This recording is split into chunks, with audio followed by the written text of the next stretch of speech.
let you know that I'm James Quintero, a policy director at the Texas Public Policy Foundation. I'm blessed to lead a fantastic team of local government experts who are making all sorts of headway, I think, on property taxes, local regulations, and all the rest. And so shout out to the taxpayer protection team. You guys are fantastic. I was recently asked to moderate a panel titled "Stop the Steal: How to Make Tax Relief Permanent." And when I was telling a colleague of mine last night at dinner, I was moderating a panel at Stop the Steal, he shot back, "Well, what are you going to tell them your pronouns are?" And I immediately shot back, "Tax and cut."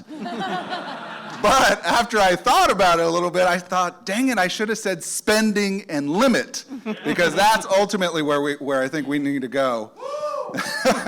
Thank you, Vance. So to help me explore this whole idea of stopping the steal, I've invited some very talented policymakers and practitioners to help me understand what the heck is going on here and how could we get a handle on it. And of course, I'm referring to Representative Ellen Troxclair, who is one of my favorites in the Texas legislature. She's done such a tremendous job. Immediately to her left is my boss, Dr. Derek Cohen. So of course, he's fantastic too. And he's got a world of expertise on not only statistical matters, but criminal justice, in case anybody's interested. And then joining us shortly is Chairman Paul Betancourt. Chairman Betancourt was a little delayed. He was actually ushering through a bail reform bill, I believe, off the Senate floor. So doing the yeoman's work up at the Texas legislature on behalf of the conservative movement to make good policy come to life. But we'll have Chairman Betancourt join us in probably about 15 minutes or so. Until then, I want to delve into this idea of where are we and where are we going? And so for most of you guys, I assume you all know that last session, the Texas legislature did something truly monumental, right? They passed an $18 billion tax relief measure that provided some really big relief to most homeowners and commercial property owners in the state. And they did so by offering a mix of tax rate compression and homestead exemption increase. Now, if you don't know what tax rate compression is, that's just a fancy way of saying the state told school districts to lower your rates, and then they provided a bunch of money to keep them whole. And then for the homestead exemption, that's a reference to your certain types of property owners, homeowners, basically having a portion of their taxable value removed. So I say that because I know oftentimes I can get very quickly lost in the jargon and technical lingo. So, these are the two primary ways by which the legislature offered a lot of relief last session. And for the average person, what that meant is about $1,300 in tax relief in year one, and just a smidge more in year two, or at least that's how it was supposed to be. And so just out of curiosity, I did a little work on my own, and I'll reveal the answer on my side in just a moment, but just out of curiosity, who saw a tax cut after the legislature passed that big $18 billion tax relief measure? First year, year one, most, okay, about half the room. Who is paying more taxes now than when the last legislature adjourned? Yeah. So, and I think that's fairly consistent with a lot of the polling results that we see. Most people indicate, based on some new polling data that we have, that they are in worse position now than back when the legislature acted in 2023.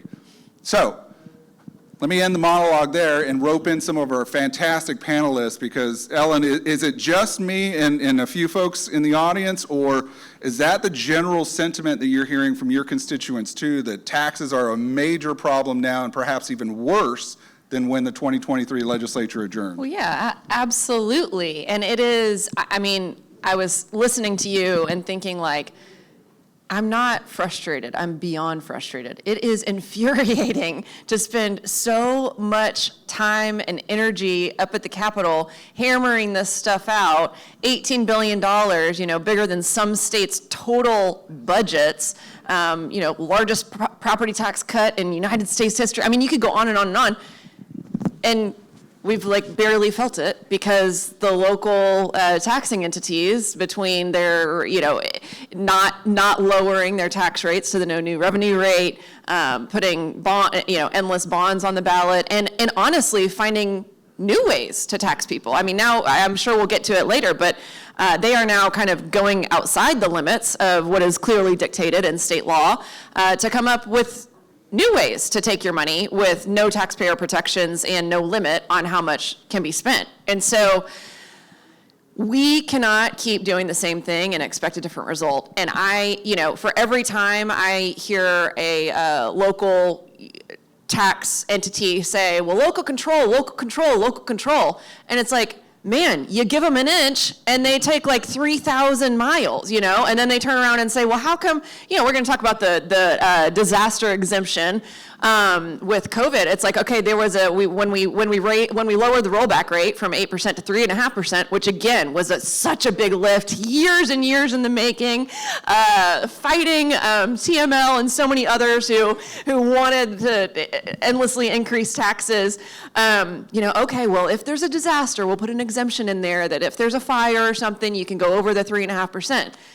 And what did they do? They have totally abused it and not just gone over the 3.5% for 1 year, but in years beyond that. And so at some point, I am so thrilled that the governor is taking another strong stand, saying at least another $10 billion, but we have to make sure that it gets to the people, because there is no point in us continuing to fight for this money and fight for every penny to go towards property tax relief when it's not getting to the people who it's promised to and who it came from to begin with. And so raising the threshold to 2/3, making sure that people know clearly. If I see another political flyer for a bond that says this will not raise your tax rate, I will just lose it, because they knowingly manipulate people. And they said, well, yeah, I did vote for that, but I thought it said it wasn't going to raise my taxes. Well, money doesn't grow on trees, and I guess we have to go back and kind of do a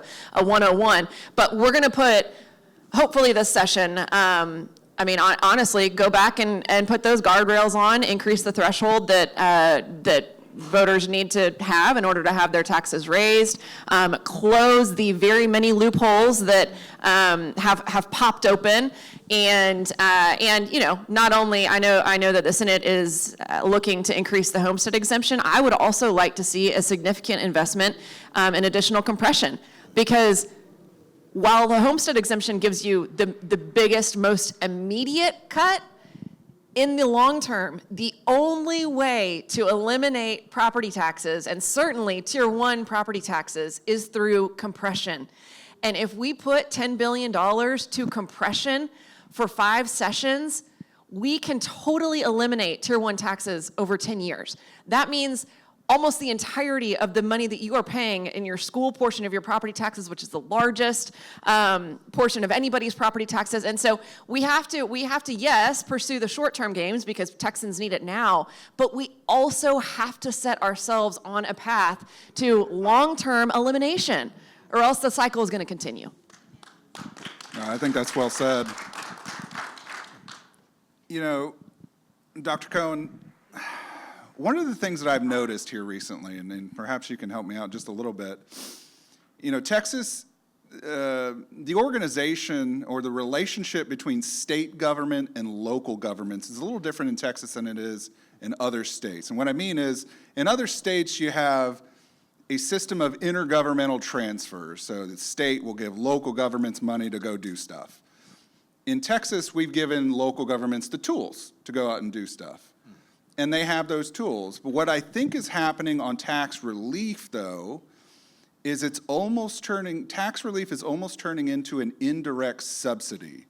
So the state is giving taxpayers a tax cut, and then local governments seem to be licking their chops, inventing new ways to get their hands on those savings. Does that kind of sound right? The only quibble I'd have with that, James, is you used the word indirect. When what it clearly is a subsidy, mostly in the form of you're basically numbing the political hit that the local government would normally have if they were to raise taxes. So just an example, and I know, Representative, we've talked about this before. In Round Rock ISD, we had immediately after the relief had passed, they put a Vader up. And the disingenuous advertising of the Vader was as follows. It said, property tax relief is coming. Vote for this, and your taxes will go down by $400 or whatever the statistic was. Of course, the unwritten part was, don't vote for it or vote against this, and your taxes will go down by $900. And so it tends to be this misrepresentation. Now, all the other things are obtained as well, whether it's the non-uniform election dates, whether it is kind of the shifting of pennies around, whether we're talking about M&O versus INS and all those things. There's a whole different discussion for a different time. The problem is the aggregate amount that gets levied to the taxpayer is going up. And again, that's irrespective of valuations and tax rates, right? And so what we see is the legislature going, wow, my constituents are really feeling the pinch here. Let's go ahead and help them out, whether it's by compression or the exemption. And they will go ahead and actually spend the money on it, appropriate the money to do that. And then, to your point, that's when the locals come in, and that's when they try to, basically satisfy a list of things, and they do it in the auspice of not actually providing the relief, but we want to do these other things, and tangentially the taxes are going to go down when we do this. And so it's almost like a perverse incentive the way we had it set up. You mentioned tools.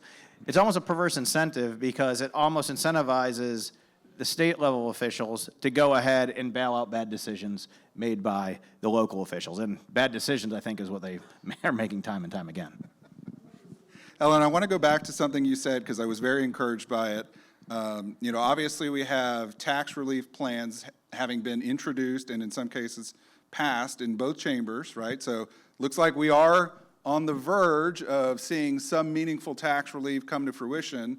You said you were hopeful that maybe there was a little extra that could be considered, or maybe rate compression or something else. I know the governor has said $10 billion. Hopefully that's a floor, not a ceiling. But I don't want to put you on the spot, but are you hopeful that maybe both chambers can consider more than what is moving through the process currently? Yeah, well, I mean, $10 billion is nothing to, nothing to snuff at over there, James. But yes, certainly a floor. I mean, the governor has been very clear that it's at least $10 billion. And I anticipate that both the House and the Senate are going to do everything we can to put as much relief as possible towards that.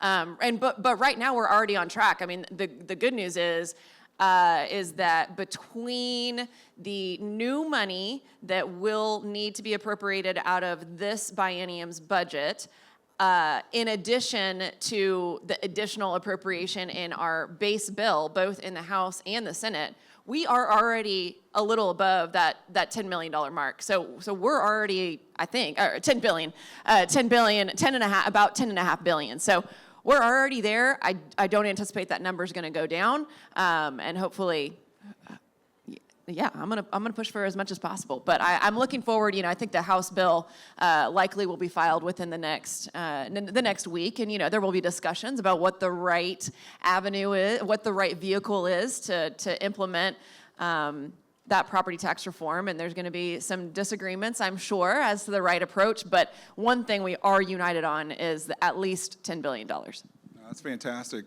One of the things that one of the statistics that the lieutenant governor used that I was absolutely transfixed by here recently is the fact that $51 billion or more will have been committed to tax relief purposes since 2019. That is a huge amount of money, and yet here we find ourselves kind of in these dire circumstances still.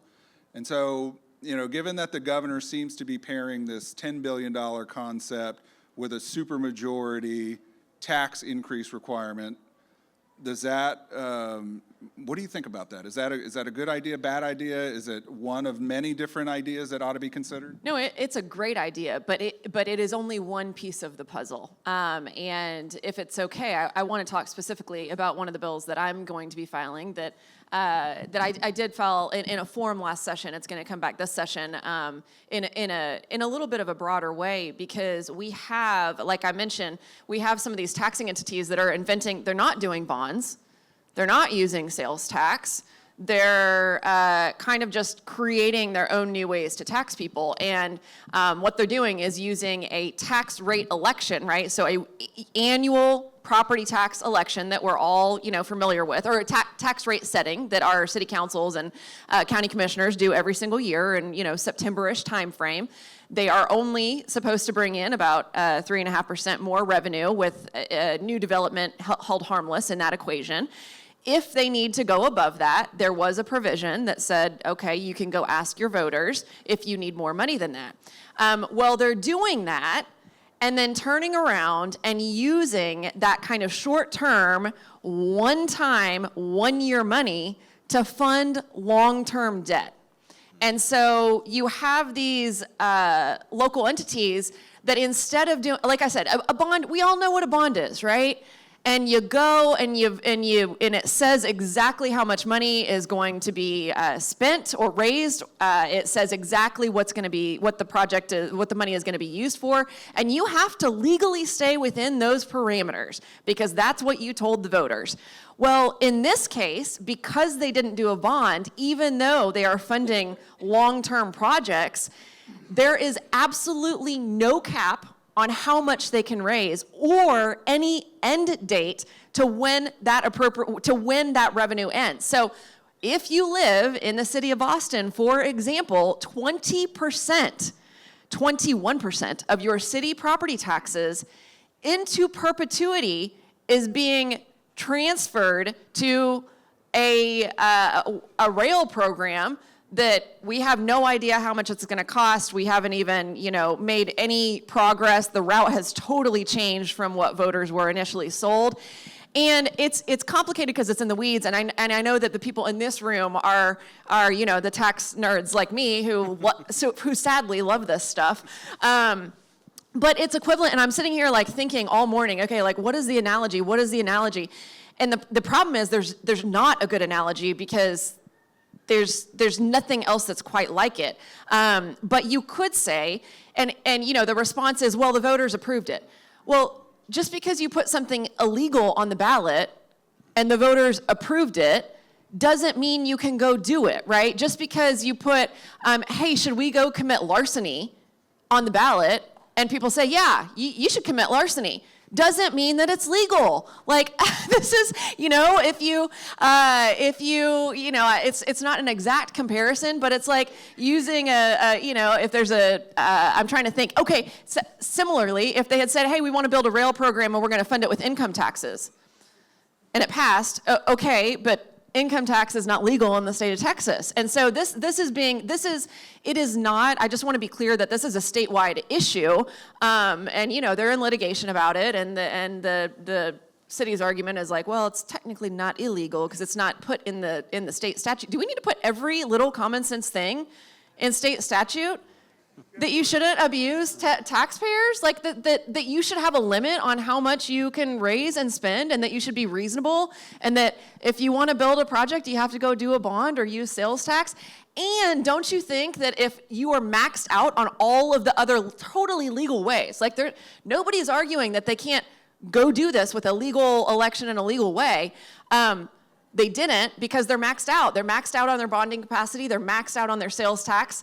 And so they were looking for a way around it. And so don't you think that as a leader responsible for these massive, local, but probably $5 billion budget now, don't you think you should say that it's a warning sign that, okay, we should probably not borrow any more money right now or take any more money? That is why these things exist, right? It's why, and so we are leveraging, so we can talk about $18 billion last session and $10 billion this session, But as long as we let this kind of stuff go under the radar, unaddressed, we are leveraging our kids' future and setting them up for a cycle of debt that we will never be able to get out of, that they will never be able to get out of, because there is absolutely no mechanism right now in state law that says you have to, when that project's done, you have to put it back down to the previous tax rate. And so this is just one example. And if they get away with this, it's going to proliferate, throughout the state. And so all this work is for nothing. And we have to have a comprehensive property tax reduction package, and we have to do a better job of educating all of our voters about the no new revenue rate and encouraging their local elected officials to adopt the no new revenue rate, to make sure they know that when they go to vote for the new school that we supposedly really need, or the new football stadium, that it is going to raise your taxes. We need to make sure that that short-term funding mechanisms are not being used for long-term debt. And I could go on and on, but we are on the right track, and I am hopeful that between Senator Betancourt and me and the rest of the Ways and Means Committee, I'm just so thrilled to get my teeth into this. So sorry I got on a little bit of a ramble there, but we love it. We have to fix it. We have to fix it. Derek, I want to rope you in, of course. The governor came out, said 2/3 increase for two-thirds approval requirement for tax increases. Do you think that requirement ought to be limited to voter approval tax rate elections, or bonds, or both, or everything under the sun? What should we apply that concept to? Everything under the sun, does it also include just normal popular elections? No. There's a lot of vacant seats. Quorum is now 5 people. No, to be honest with you, I think that, if we were actually talking about specifically a tax rate election, obviously if you're breaking your 3% or 2.5%, depending on the district, then absolutely. But I would actually and that and say, if we are going to have a uniform 2/3 majority requirement, then that probably should be for all rate increases across the board, even if it's under that. So anything above again, this is not the new revenue rate. This is basically, this will account for growth. This would account for inflation. But what it wouldn't do is it would not actually count with the, that kind of, 3.5 or 3.5% creep. We'll talk about it'll go 3.4, 3.4, 3.4. Then maybe hit a Vader for 5, 3, 4, 3, and so on and so forth. So I think that any increase at all should probably have that 2/3. Now that is that's easy to say from a policy perspective. That's idealistic. But I also think there's other ideas that we have there too, other ideas that can be implemented too. Now obviously when we think about the policies that we come up with here at TPPF, one of the things that we do, just as a matter of straw and steel manning any sort of argument that we have, is talking about what is the maximalist position? And so, we have people like John Benura there in the back talking about, well, maybe we should consider the Texas Capital District. And I go, well, maybe, or maybe no cities for anybody. So, but all that to say is, but to be serious, is that one of the things we do need is we actually do need probably a hard cap on revenues in that case. And that would be the maximalist position. Welcome, sir. Howdy. How's everybody? Chairman. How are you, sir? I heard you had a little bit of work with bail reform. Oh, we had a really very good 2 hours in the Texas Senate. We just passed a bill with 29-2 majority that said that there will be no bail for illegal aliens in the state of Texas. But wait, there's more. Okay. We just passed another bill, 29-2, okay, that says basically if you have 2 offenses or capital murder or other issues, you've got to put, within 24 hours if you're a judge, you've got to put all your reasoning in and as other tools that will make it harder to keep this bail train going, okay, including if you give out a personal reconnaissance bond. This is really important because I got started on this, James, 4 years ago when Caitlin Rosenfinger, husband, was put back in jail on a PR bond after he beat her up and chloroformed her cat. And a judge horrifically released that person again on another PR bond. Guy's name is Gerardo. And immediately she was dead within 48 hours. So anything we can do to stop this train saves lives. Now, we're going to have a bigger bill tomorrow that's a constitutional amendment that hopefully goes to you all, which it will, that basically says you're not going to be guaranteed a bond if you're a violent criminal, because part of the argument in the state is that there's a theory among the leftist progressives that, you know, you should get bail no matter what you do. And I don't think there's a constitutional right to have perpetrators prey on the public, okay? So Senator Huffman's going to rocket that bill out tomorrow. And then one more. Go ahead, sir. Wait, we're not done. But there's more, okay? Who are my Harris County fans? Oh, there's always fans. All right, Harris County. You know, Harris County, you know, it's not one of my most favorite governmental organizations. I'm really kind of concerned about Harris County. Well, you know, it looked like they were actually paying for bond out of public funds. Is that, come on, give me a better boo on that one. All right, now, the audit trail's a mess, and they were sweeping the accounts and probably taking the interest, but we just passed a 27-3 that made it very clear that you cannot have any public money even going and being recycled through third-party nonprofits, et cetera, to pay bond. So we've had a very good couple hours in the Texas Senate. There's a criminal justice panel now, James, so we'll get Nikki up here. You can take a break. Uncivil asset forfeiture? Exactly. Chairman, I want to stay on Harris County because, of course, there's some shenanigans going on in Harris County with respect to the tax increase. There's always shenanigans going on. And I just wonder if you might share some thoughts on what Harris County is doing and what we might do about it in the session. Okay, so let me switch over to, I think you said something about stop the steal, and my job is to guard the gains, okay? Guard the gains. All right, so now, here's what Harris County did. And again, you would love the conversation from Senator Johnson. He's really tired of having to get up there and try to defend whatever bad practice in Harris County is, whether it's on bonds or wherever else.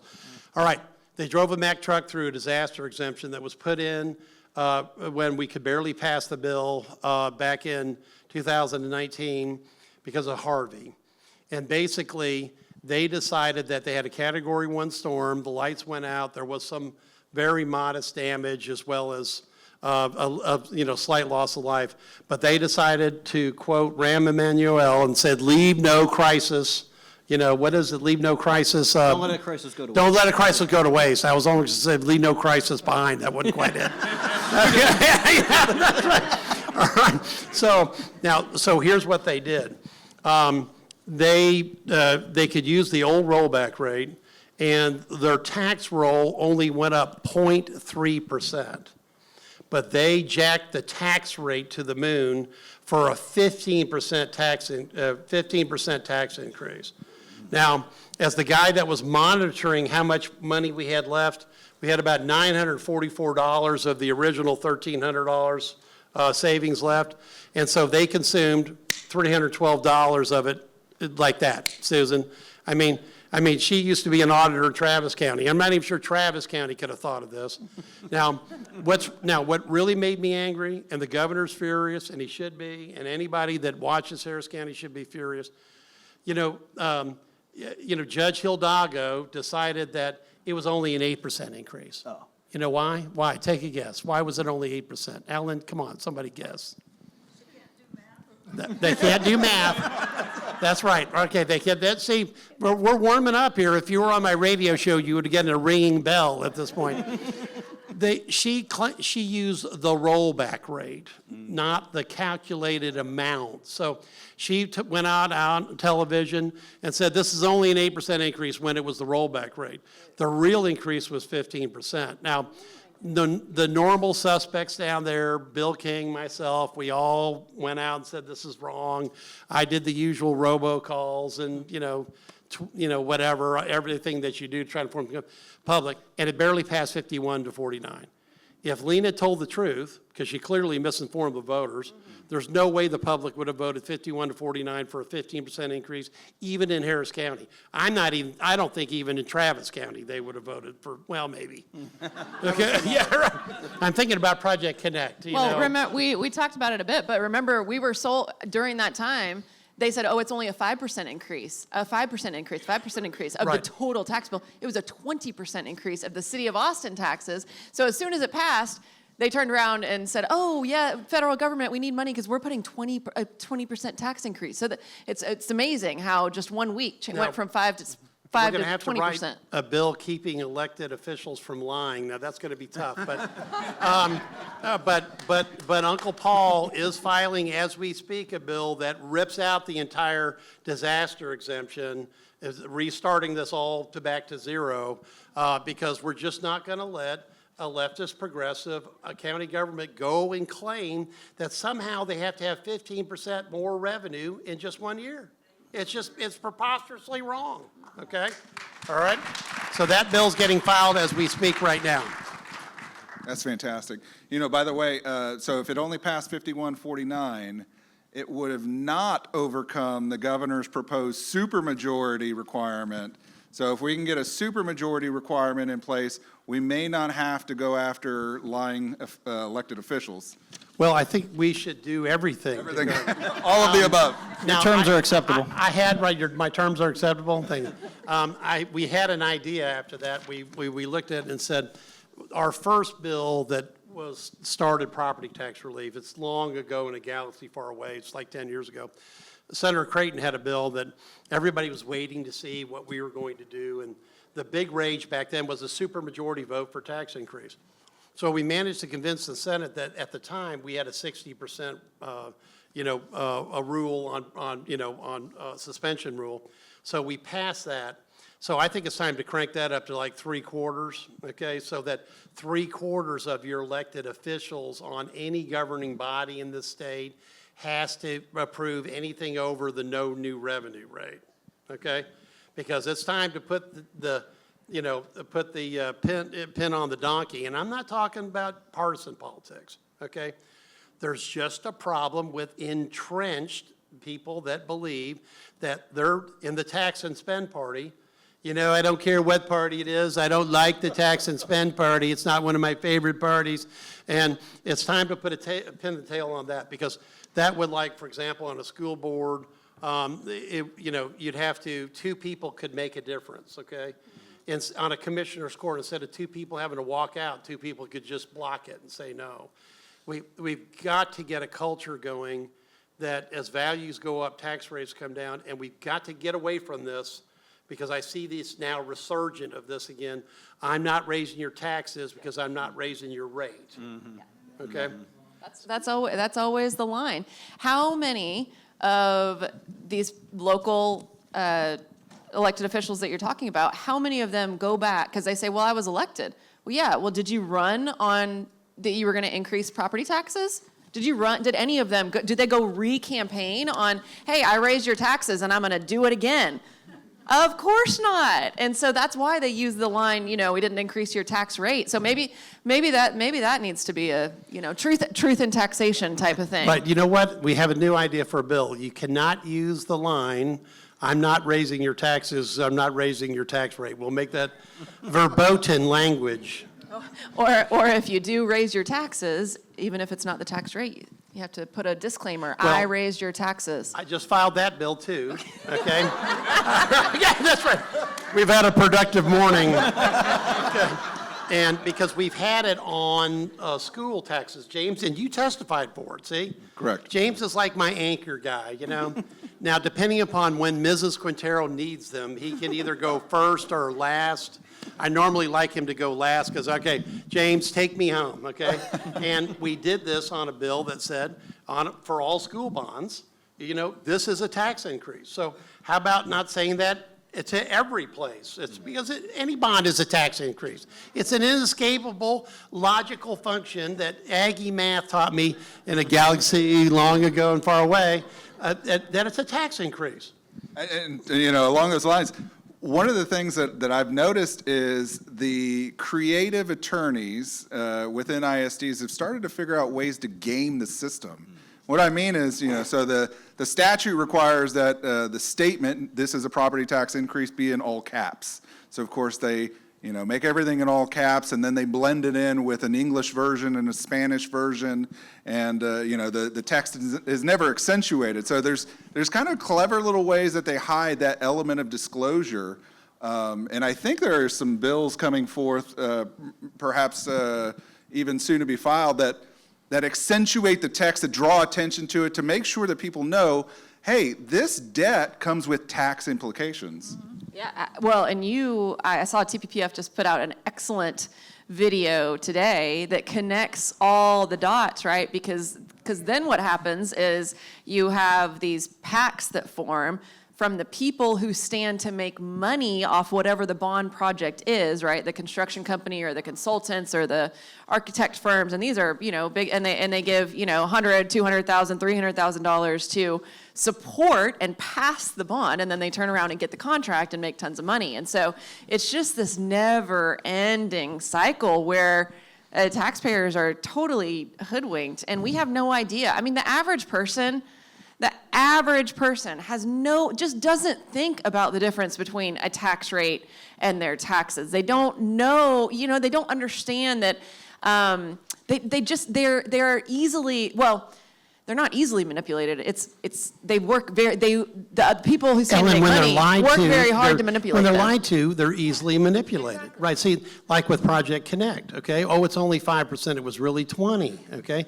Now, and we have people that even though I've got an AG opinion, you help me with that, we've had legislation, they still think that somehow taking money out of the M&O side of the rate, giving it to a third party, and then somehow that third party doing something with the money isn't basically some type of weird money laundering pass-through, okay? Right. And this seems to be happening more and more. I'm going to use another bill we filed. I call it Amarillo by morning. I am a George Strait fan. If you missed it, the Fairleys had a big fight up in Amarillo. You remember this, okay? Where they were going to put in on a $250 million I think convention center, which is like billions if you upscaled it to Houston. It's a big place. And they basically tried to release commercial paper. You remember this? You know, to back up the fact that they lost a vote, and then they used a tax increment reinvestment zone, and then, you know, Mr. Fairley sued and won all the way up, and we were providing, you know, commentary from the local government committee that it was great in the courtroom about how ridiculous this was. But for the first time, every one of the Amarillo City Council and the mayors all lost their jobs because the public knew they had been lied to. It was exposed. The lie was exposed. Yeah. So we have a bill that basically says that can't happen again. Now, James, to your point, yes, the tax and spend mind is always more inventive than the conservative minds that said it. I think, Susan, you had a great comment at our last local government committee meeting, because you said that somebody really has to speak for the taxpayers. So that's what all of us up here are doing, is speaking for the taxpayers.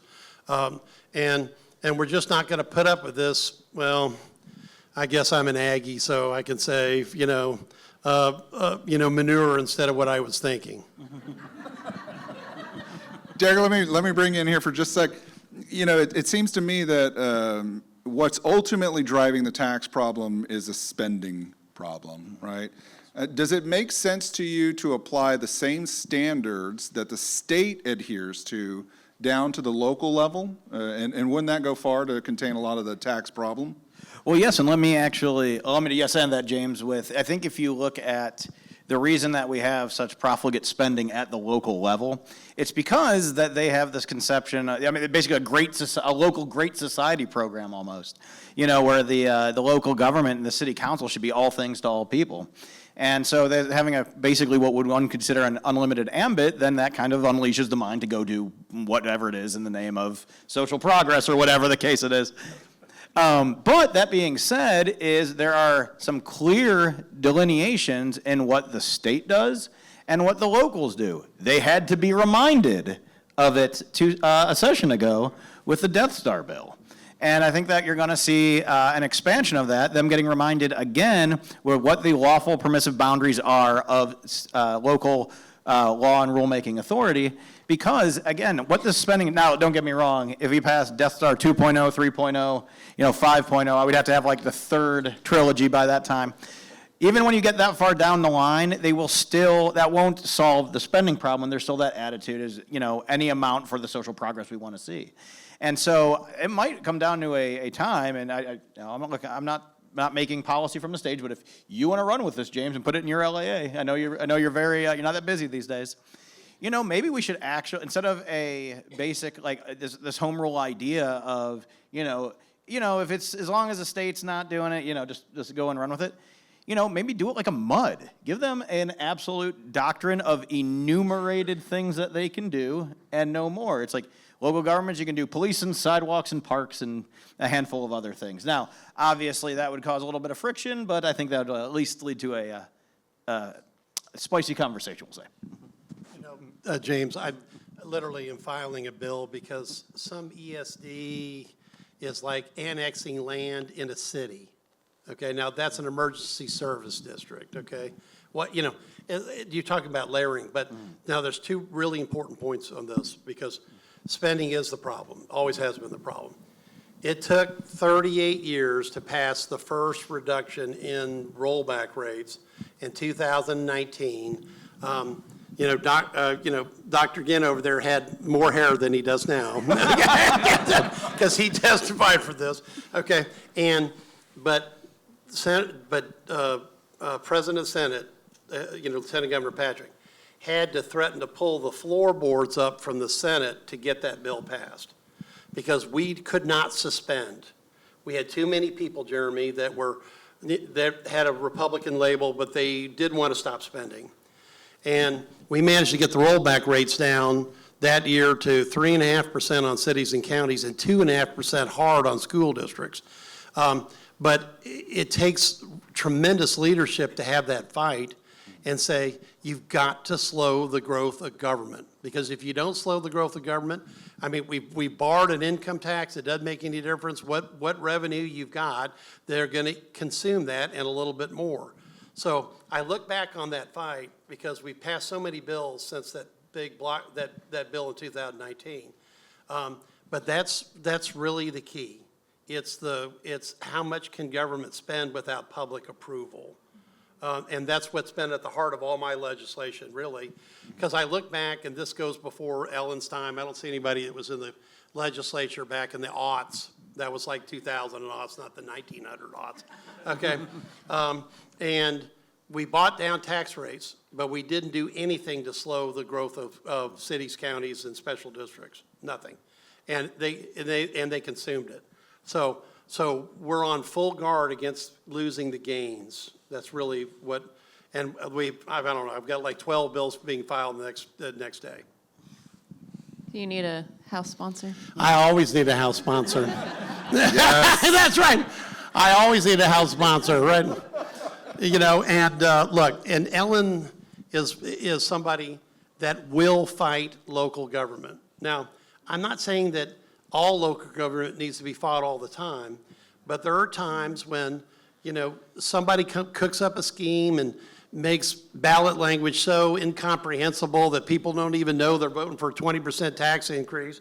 And look, this whole concept with Project Connect, it's just ludicrous. you dig a hole, it costs more money. Just go to the Boston Big Dig and find out, okay? And we just don't need to be spending that type of money on some wild, quite frankly, ass pass-through laundering mechanism so that people don't have any accountability. Well, it's directly undermining everything that you just talked about in your efforts to pass Senate Bill 2, right? And the 3.5% cap, they just found a way. They said, oh, well, we're just going to find a way around this. And before you got here, I said this is just putting us in an endless cycle of debt, like an endless cycle with where there are no guardrails on anything that they're doing. And so, and this this, Ellen, goes back to point James too. There is Article 3 in the Constitution that kind of makes it clear it's going to take a constitutional amendment to stop school bonds from being voted on by a majority vote, okay? And that's the big blockbuster amount of money out there in your video today, which is certainly going to get some attention. Okay, that's right. They did a good job. Which is right. Whoever did that, they did a great job. Yeah. So regardless of how we do all this, you just have to have an informed electorate, and then remember that they can't vote on, this in New Hampshire. You don't have 400 hamlets out there where everybody's voting on a storage shed for the snowplow, okay? You've got like maybe 6 things or so people can keep track of at a time, and you have to make sure that we use their voter time for the best thing. But I'm just sick being nice guy about this spending stuff. And everybody called and said, oh, please don't throw all the cities under the bus, or the counties under the bus for Harris County. I got a pleading call. And then I said, okay, guys, I'm going to file a bill that removes the exemption, disaster exemption completely, and you all can come back and argue what is rational. Because what Harris County did is not rational. It's a maximum smash on their taxpayers, and it can't be tolerated. Well, and can I just say I got a clap for that one. Yeah, woo! Right.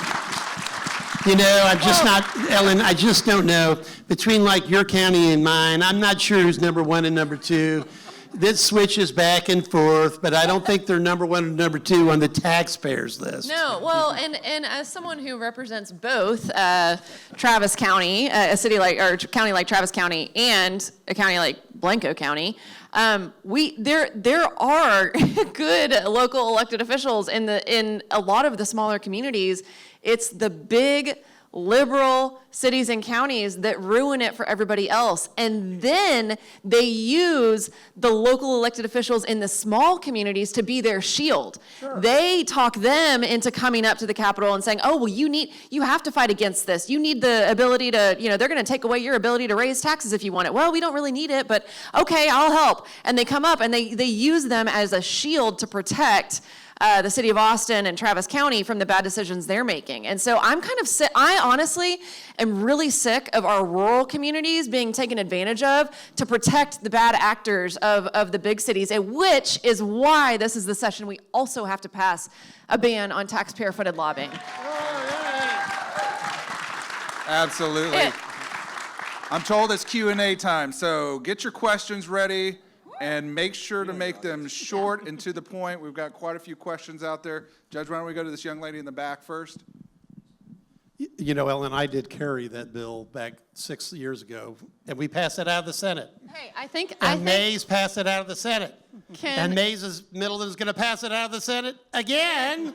And can I just say, yes. I think this is the session where we are going to pass it out of the House. Okay, give her a big hand for that, all right?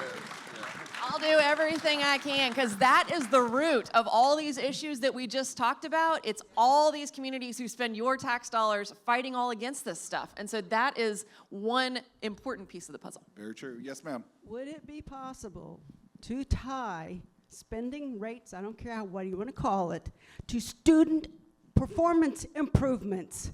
They can't do anything until the kids' education gets better. Now, there is an intelligent question, okay? Now, let me tell you where we're at.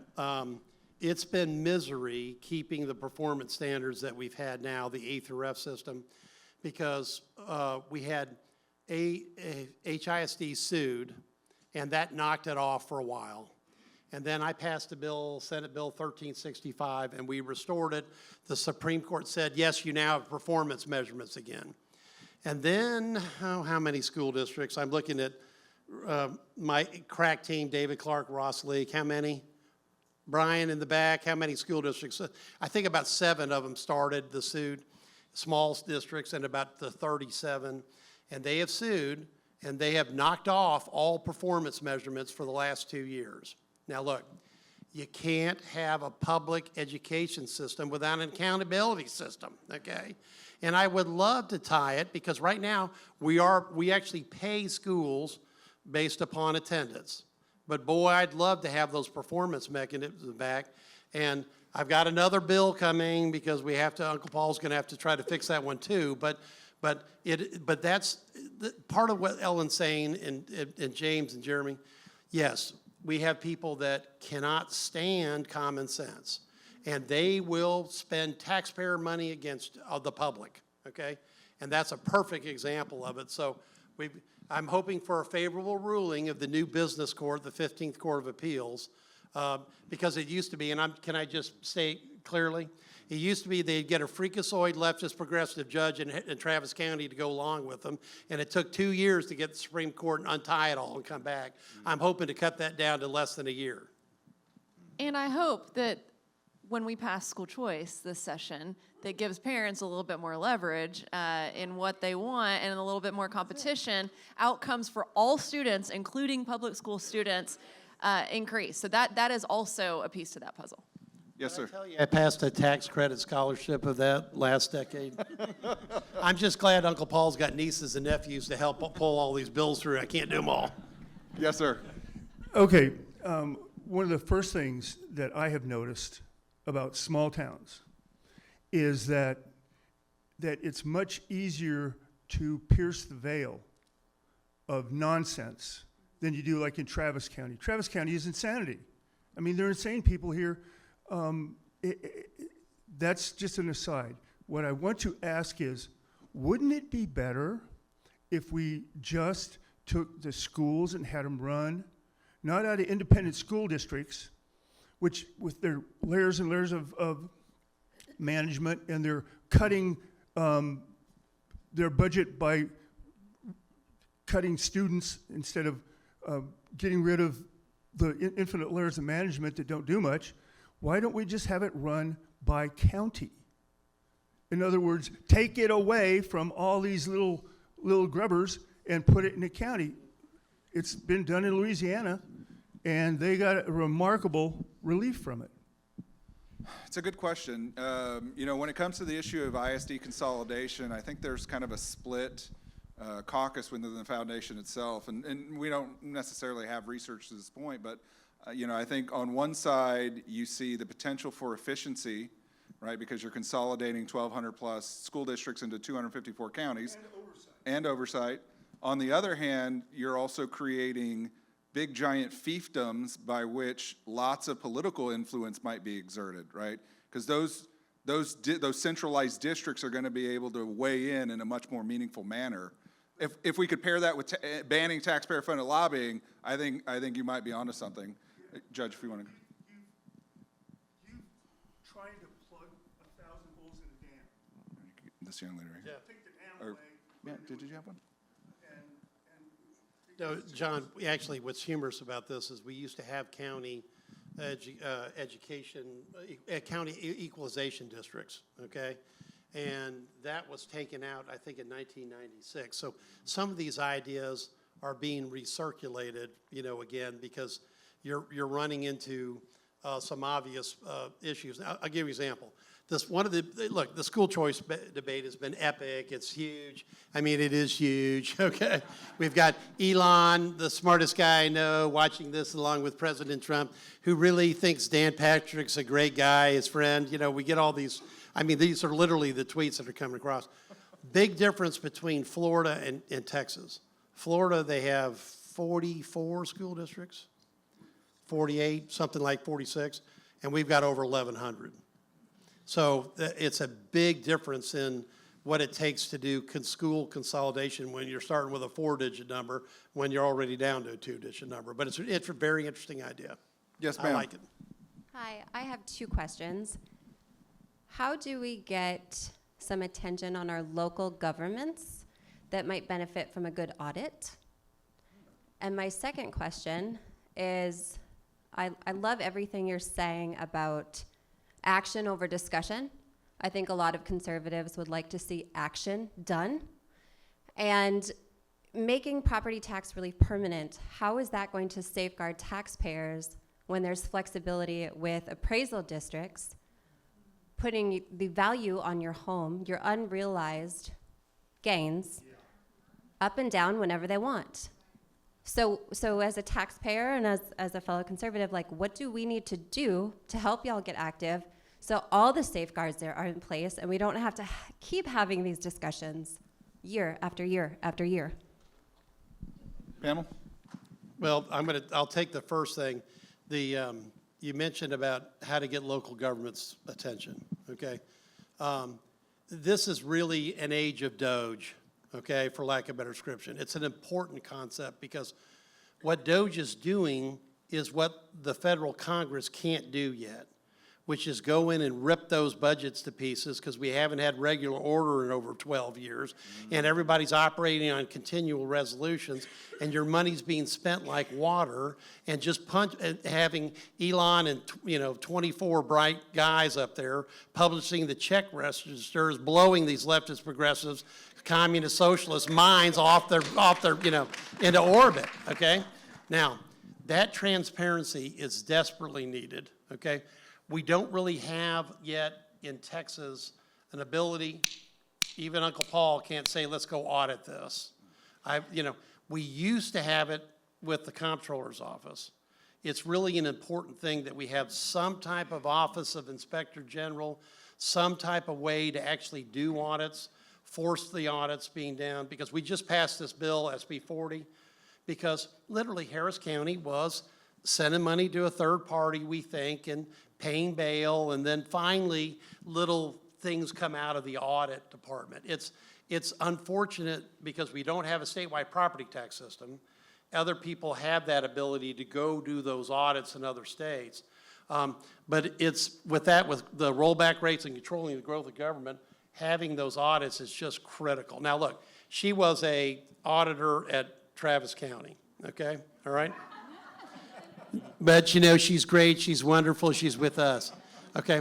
And the stories she could tell you about the misspending are horrible, okay? And what I love about Elon is they're dropping it out, they're putting it on front and center on every newspaper. James, I was kind of shocked at how many newspapers we're getting in this state. We're getting money from USADA. I noticed that. Did you notice that? The top 9 people in Texas Tribune were like 9 items in a federal check register. 350,000, 189,000, 250,000. I'm not making this stuff up. Okay? Now, so it's you've just nailed it, okay? Because without those audits, the public is never aware. Besides controlling the growth of government, it's the number one solution. Okay, so we did contemplate at one point, and I don't know where it went, but maybe we need to revive it. If a taxing entity was going to go over the 3.5% rollback rate, that it triggered an automatic performance audit. Yep. Because if they're saying that they need more money and they can't live within their basic means, then we need to figure out if my staff is nodding yes, Ellen. So we may have the Trox Clear amendment right now. Can we do this, guys? What do you think? That's how the bills are. That's how the policy's made, right? Y'all are right. Y'all it's, here. You never know. It's like live radio. It all happens right here with TPPF. No, but that's great. Okay, Ellen, give her another hand. She just hit the ball out of the park. I'll get we'll it take on. that amendment We'll right get now. on it. Poor Jose, who's going to have to track all these bills that just got filed from this stage. Derek, real quickly to the young lady's second point. Can you imagine a world where values go up, rates come down, and your tax bill either stay the same or get lower? Right? Can I imagine it? Jeremy, take it. Can I imagine that? I mean, yes, I can imagine now. Where the rubber hits the road is going to be the difficult part, which I'm sure Uncle Paul's going to elaborate on. All right. Yes, that's exactly what HB3 tried to set up in 2019, and SB2 threw a lot of money at in 2023. If I hadn't already overused my Trump imitation, I would have said, you know, that $18 billion became $22.7 billion. We found out just how expensive compression and homestead exemption is at the same time. Now, we started this year with having to put in 22.7. We're going to put in 32. Okay, billion, all right? At least, we'll see how all this all works.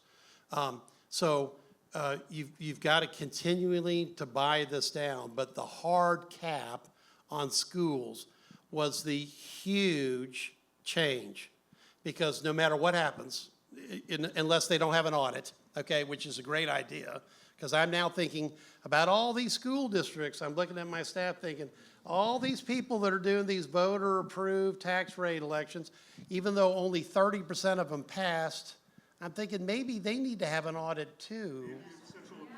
Right, yeah, and maybe they need those too. So thank you. This is good, very good conversation, okay?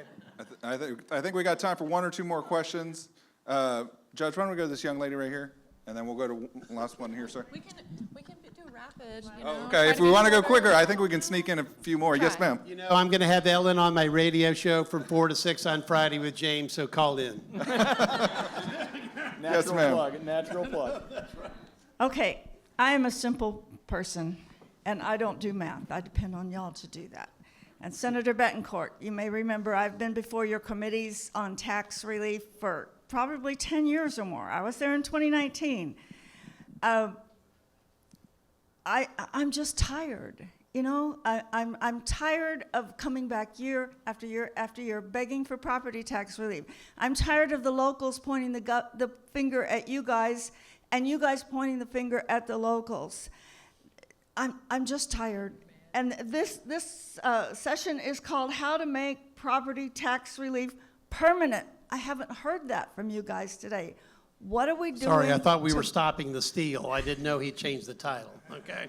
Yeah, Okay. well, either way, whatever you call it, we just have to keep coming back year after year after year, begging for the state or somebody to give us some sort of relief. Meanwhile, I mean, I'm old, I get all the exemptions, so, you know, my property taxes haven't gone up much. Right. But James asked I the won't question. say you're over 65. I'm well over 65. That's right. James asked the question before you came in, how many people in the room, their taxes went up and how many did they go down? It was all the old people that went down. Did you notice? It was the young people that raised their hand when it went up. So let's get to the permanent relief part of all this. Yeah, permanency, yeah, right, as a big, like, the public overwhelmingly votes for homestead exemption increases. 83%, 86%, 87%, and those are permanent. Those are in the Constitution. And When they raised the appraisal. right, now, the difference, right, so we know what the public will vote for on that, okay? And with all this stuff about, I tell people to turn over the tax bill and look. Because I ain't pointing the finger at city or county or special districts. I don't have to. It's on the back of your tax bill. You go and look at what the state can do on school taxes. And we looked at it, James. You know, the school tax, you know, is de minimis. I think, you know, other people in the audience have got numbers. But we're looking at, you know, 10% growth on counties and cities because of HB3. But without HB3 on special districts, it's 22%. So we've got a whole bunch of bills coming, and you don't have to worry about it, because I can't speak for Lieutenant Governor Patrick, but as long as he's alive, we're gonna have a bill, even without you testifying, every year, okay? It's just critical to understand that the state does not levy a property tax.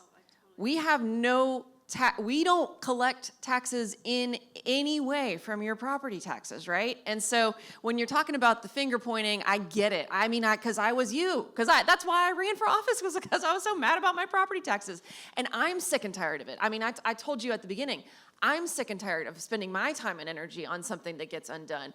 And so I understand that the perception is the finger pointing, but when you realize that the state does not collect property taxes, the only people who do are the local entities, it is very clear who is to blame for the continued increases. And everything that we have done at the state level is permanent. We don't do anything. It's not a homestead exemption for 1 year. It's not compression for 1 year. Everything that we have passed is into perpetuity. But when and we've gone over all the things that we're going to do, the raising the 2/3 and the closing the loopholes, and yeah, that is going to make a big difference. And I know that he and I may disagree a little bit on this, but because you will not find a bigger fan of homestead exemptions in the world besides you. I'm number 2, right? Like, I spent 4 years of my life passing the homestead exemption in Austin. And so That was a tough sell on the city council. that was a tough Yeah, I mean, sell, think and about I'm it. Think still about in it. disbelief. It's a tough, think about it. It was a tough sell on Austin City Council to sell a homestead exemption, because when you look at the gentrification of some of these neighborhoods, it's astonishing. But by the way, the $32 billion, that is the #1 single item in the entire budget of the state of Texas, property tax relief. Well, but I just wanted to point out that we cannot let compression get lost in the weeds, because putting money towards compression is the only way that we eliminate Tier 1 taxes. You have to do both. And we can do it in 10 years. And so, yeah, we can talk, again, we can talk about what the right way to do it is, but at the end of the day, compression is the only way to totally eliminate the largest portion of your property taxes permanently. So that I don't. Wait, unless you're over 65, and then your tax hers is 0. I said I was going to be quick, and then No. I totally wasn't. So that I don't fail as a moderator, I want to restate something. The way that you make tax relief permanent is less government. How do you get less government? 1, you institute a local spending limit. 2, you eliminate special purpose districts. Get rid of these things. We have far too much government in this state, and we have too much redundancy. So eliminate special purpose districts. 3, let's do Death Star 2.0. Let's get a bit more direct with local government, saying, do this, don't do that. When you get that prescriptive, then you get less government, and then your tax relief becomes more permanent. One more, I'm sorry, guys, we got time for one more question before I get the hook. Yes. Vote. One of my favorite statements that I saw during this last election cycle was, if you know, you know. Yes, ma'am, last one. Thank you. Just a real quick question. Well, there's actually just a comment on another one. But you were talking about not collecting property tax. The state is not. There is one property tax they do collect on, and that's business personal property tax.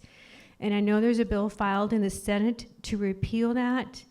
And I wonder, would you be willing to be a... Absolutely. Thank you very much. So can I put the senator in contact with you, Middleton? He filed it in the Senate. Oh, they know how to get a hold of me. Yeah. Okay, all right, well, I'm going to put a bug in the ear, because that is killing businesses. Absolutely. We've got to make that change. Thank you. And just a real quick clarification, when you were talking about banning taxpayer lobbyists, because the video that you showed there, I'm in Round Rock ISD, and the bills that they passed, the bonds that they passed, would you be willing to put in a bill, anybody who is going to profit off bonds will not be able to get jobs from those bonds? They will not be able to receive the money from it. An interesting part too, but let me just tell you, we've been working for like 10 or 20 years now to pass a ban on taxpayer-funded lobbying. So if we can just get that done, that'll be get us most of the way there, and then we can go from there. But I honestly think that will address much of this problem for us.